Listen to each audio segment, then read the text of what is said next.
Kung tatanungin kita ngayon, mabait ka ba? Hindi ka magnanakaw, hindi ka mamamatay tao, tumutulong ka sa kapwa, mahal mo ang pamilya mo.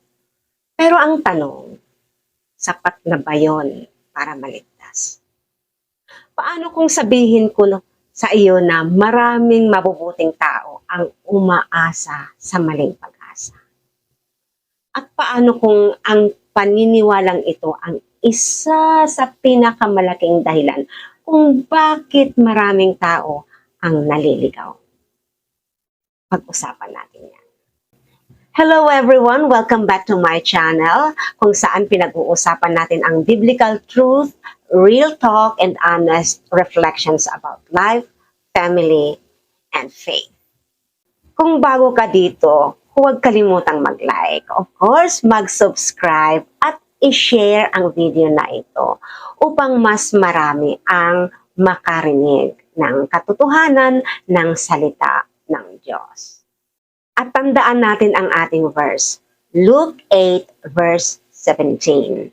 For nothing is hidden that will not be made manifest. Alam niyo, lumaki akong naririnig ito. Basta mabait, basta mabuti kang tao, mapupunta ka sa langit. Narinig niyo na rin ba yan? Sa totoo lang, maganda pakinggan. Dahil parang simple, parang sapat na ang kabutihan. Pero kapag binuksan natin ang Biblia, iba ang makikita natin. Isipin natin sandali. Ilang mabubuting bagay ang kailangan para matawag na sapat? 10, 100, 1,000? At paano ang mga pagkakamali natin? Ang mga kasalanan natin? Ang mga bagay na ginawa natin ng walang nakakaalam? Paano yon? Yung mga salitang nakasakit, mga kasinungalingan, mga galit, mga lihim na kasalanan.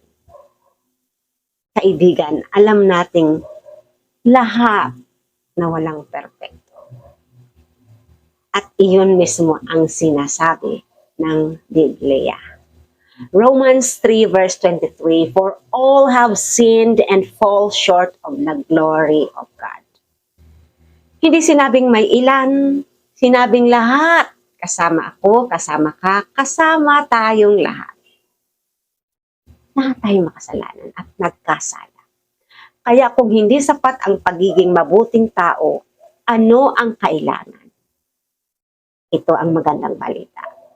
Hindi tayo iniligtas dahil mabuti tayo. Iniligtas tayo dahil mabuti ang Diyos. Ipinakilala niya si Jesus upang bayaran ang mga kasalanan na hindi natin kayang bayaran.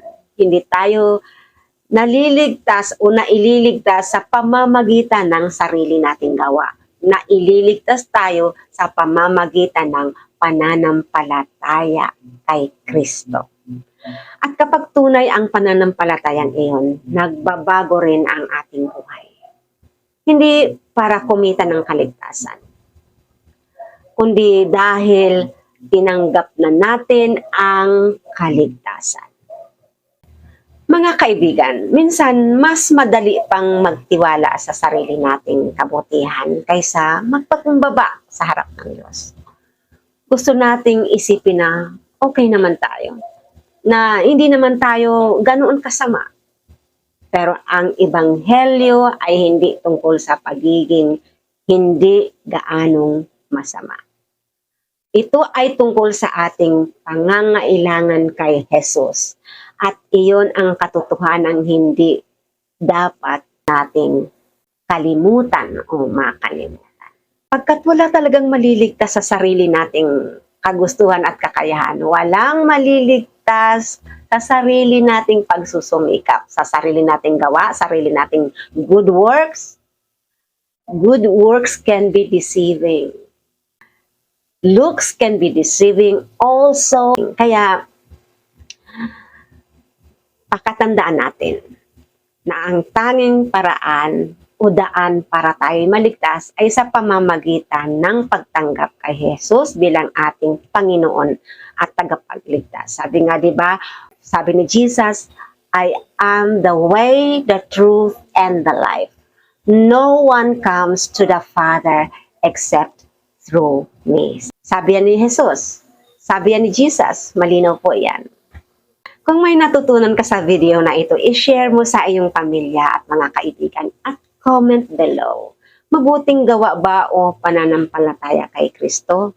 Mabasahin ko ang inyong mga sagot. At tandaan natin lagi, nothing is hidden that will not be made manifest. Okay? Thank you so much for watching and I'll see you in my next vlog. Bye for now. God bless you all.